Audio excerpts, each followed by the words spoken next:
This will be the first in several episodes which will concentrate on the 1960s TV series The Prisoner. In this particular episode I will concentrate on episode number 7, entitled Many Happy Returns. The reason for this, having watched this TV show growing up, like most people, I found the plotline very confusing, but it was surreal enough as the series continued to keep people interested. There was always a sense that there was going to be a payoff, and there was, and this is why The Prisoner has endured for so many decades and only continues to grow in both stature and popularity.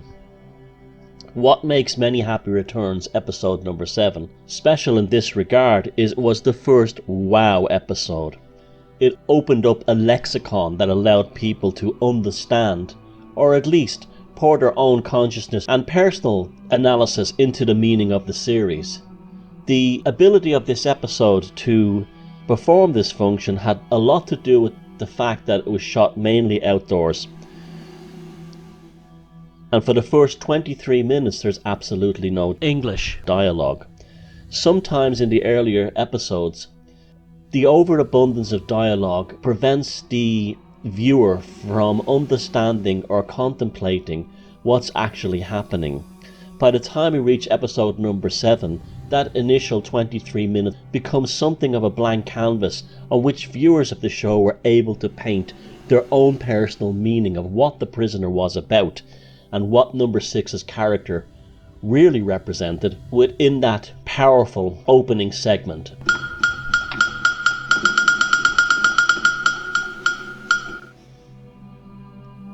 Much of this had to do with the fact that it was also directed by Patrick McGoohan, the main star of the show, who played number 6, who credited himself under the name of Joseph Serf.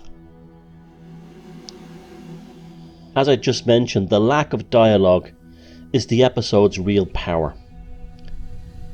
The viewer's mind and consciousness falls easier into the world and the existence of number 6 and how he feels. His sense of isolation and loneliness becomes apparent. For 1967, this TV show was remarkable, and for its time was like nothing else in the mainstream.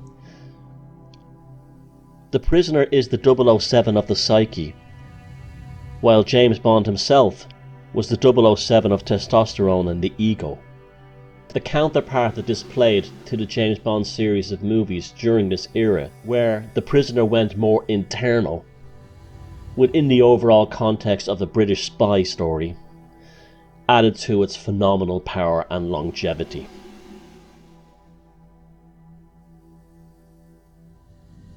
Many Happy Returns has the classic opening sequence, which I will analyse in a later episode of this series on its own, but for now I will go straight into what happens within this specific episode of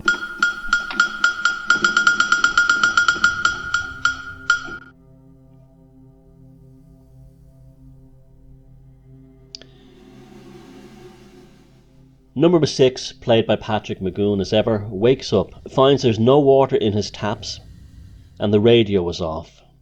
Puzzled by this failure of the village's infrastructure, which hasn't happened before, he goes outside and finds that the village is completely deserted except for a black cat.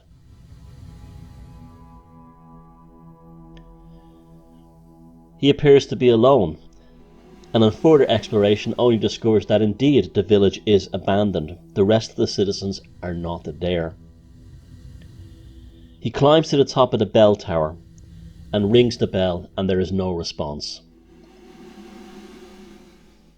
Eventually he finds a taxi with the key still in the ignition, and he starts it up. He keeps the keys for himself and then goes to number 2's door and knocks on it. He walks inside to find that number 2's chair is empty. Upon leaving number 2's house, he gets into the taxi and he drives out of the village, eventually seeing the landscape beyond the village, which is specifically un-English and certainly doesn't belong in the British Isles. It looks more akin to somewhere like Gibraltar or a high mountain Mediterranean region. This had answered one of the earlier questions that many viewers had. Where exactly was the village? Was it in England somewhere? Was he being held in some kind of complex concentration camp for spies who had defected? And there was always a lingering doubt where the village actually was. Next, this cuts down to number 6 cutting down a tree, and he starts to begin building a raft, suggesting that the village itself is on an island. He goes back into the village, into the shop, and takes the provisions he needs, including a camera and some film. He writes an IOU on the shop's counter, and then begins to go around the village taking exterior photographs of all the structures. Many have asked, why didn't he take photographs of the inside of the buildings? Particularly the office and the control centre where number 2 resides. Whether this was a deliberate quote-unquote mistake in the script, I don't believe it was, or whether it represents something more symbolic, that peering into the machine and mechanisms of the village may have given us too much of an insight into the tormented psyche of number 6, is left open for the viewer to consider. Upon building the raft, number 6 brings it down to the dock and leaves the village by the famous bay at Port Merion. And once again, he's being observed by the black cat who has broken a bowl on a high ledge above number 6. We then cut to number 6 on the raft at sea. And the cinematic feel of the episode really comes into focus at this point. Most of the earlier episodes had been filmed indoors in studios, creating a sense of claustrophobia, with occasional shots of the village almost like temptations or fleeting insights to something greater. We reach episode number 7 and suddenly we're hit with a large cinematic feel, outdoor locations with no dialogue. It's almost as if the viewer, after the first 6 episodes, is finally waking up to understand what the TV show is about.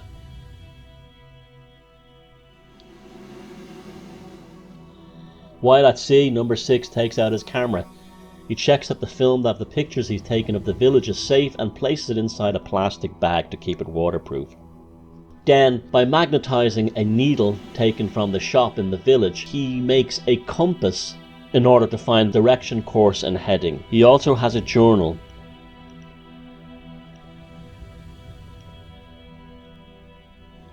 After 18 days at sea, from exhaustion and dehydration apparently, he collapses. Eventually, number 6 is apparently rescued by what seems to be a trawler.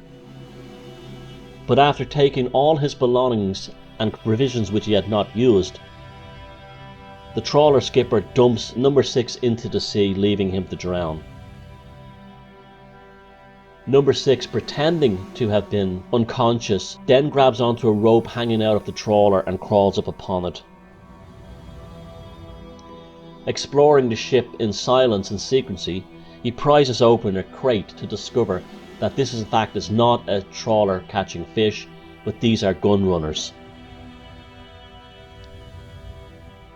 He needs to take control of the trawler to get himself somewhere, and so he deliberately goes down to the ship's galley and burns some rags inside a frying pan in order to create the illusion of a fire on the boat. One by one he takes the crew members out, ties them up and then locks them inside a room in the lower portion of the boat. Number 6 now has complete control of the trawler and he begins steering a course. After a while he sees a lighthouse heading towards land. At this point the 2 crew members of the gun-rubbing boat manage to escape by kicking their way out, and then a fight scene ensues, which eventually moves from the deck of the trawler onto outside starboard part of the boat, and number 6 jumps into the water and begins swimming towards land as one of the crew tries to unsuccessfully shoot him.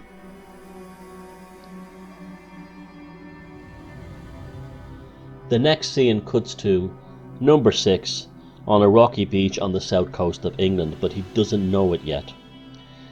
He checks his pocket to see if he still has the camera film and it's waterproof, and indeed he does.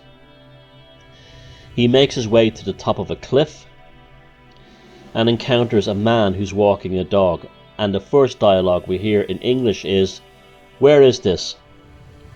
No answer is given, so number 6 follows him. Eventually this leads him to a gypsy camp. To add to number 6's frustration, the gypsies don't speak English either. A very beautiful gypsy woman offers him a drink. Number 6 then asks her where is the road, and she gestures down below. Eventually he does find the road, but there is an English bobby directing traffic. At this point number 6 realises he is indeed back in England, and there are police roadblocks all over the place. Number 6 assumes that these roadblocks have been set up to capture him. So he jumps into a truck with the name Netco and hides underneath the canvases inside the truck. When the truck stops, he jumps out and amazingly finds himself in the centre of London, right next to Marble Arch.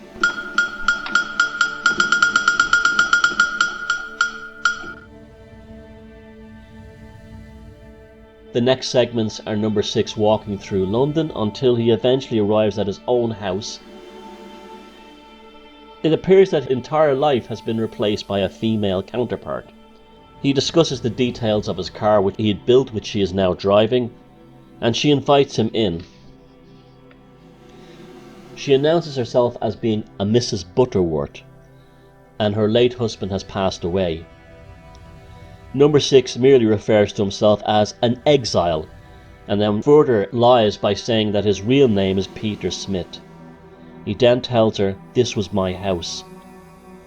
The maid brings in tea, and number 6 eats all the cake and sandwiches that's given to him.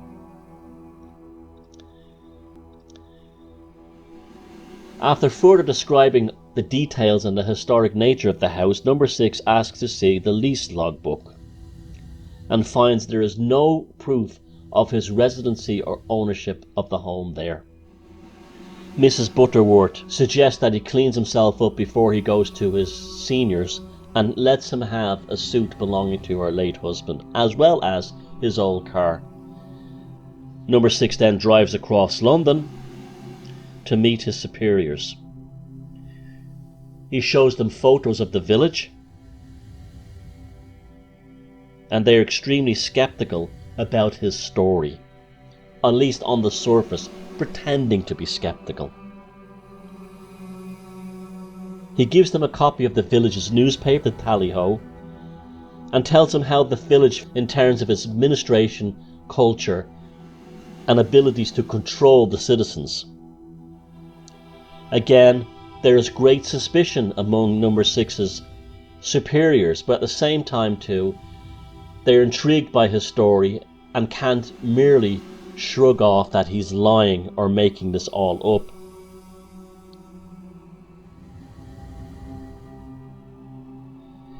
The ministry, or the agency that number 6 worked for, now goes about checking every aspect of number 6's story, which are all validated.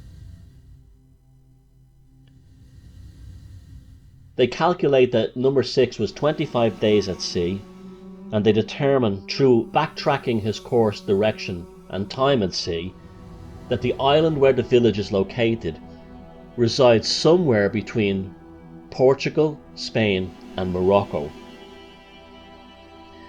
Then we cut to an RAF base, and number 6 gets into a 2-seat jet and they fly off in the direction of where they determined the village would be.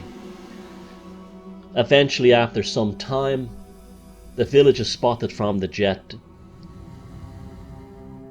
Number 6 informs the pilot that's the village. The pilot then reaches to an ejector seat handle, turns around to number 6 and says, "Be seeing you," pulls the handle, and number 6 is thrown out of the jet, only to parachute down to the village next to the beach.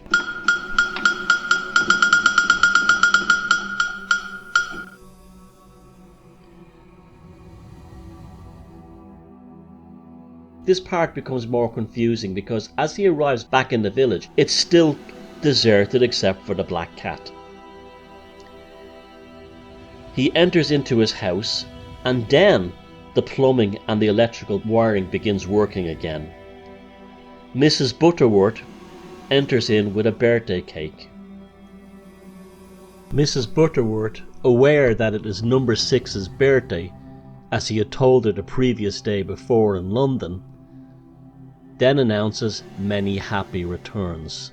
Of course, this is a slightly twee pun, playing on the idea of many happy returns for number 6's birthday, and also many happy returns back to the village from where he started. And the village returns back to normal. I think at this point, watching this probably for the 3rd or 4th time about 10 years ago, it dawned on me that number 6 is not actually in a real village. The village represents the tormented psyche of number 6. Yes, he is a spy. Yes, he does work for some kind of secret agency. And the tantalizing intro to the show, where he's driving his roadster through London after he's resigned, has happened because he's seen something or experienced something highly unethical. The scene in the opening segment of the entire series, where the sleeping gas is pumped through his keyhole, represents the fog of the miasma of self-doubt. The entire narrative and everything that number 6 experiences in the village are a result of his doubts, speculation, torments, and paranoia regarding what will happen if he really does resign. The village is the psyche of number 6, and in the episode number 7, Many Happy Returns, this would be a stream of consciousness within number 6's mind, where he's saying to himself, if it ever came to be that I could escape from the village, would it happen? Could he escape from his neuroses? And the black cat represents the shadow aspect of his being. This episode, Many Happy Returns, is filled with classic Jungian archetypes, and also plays host to the idea of Joseph Campbell's Monomyth. He receives the help, he has the submergence into water, he comes out of the abyss, he has an element of reconciliation, only to begin his cycle again.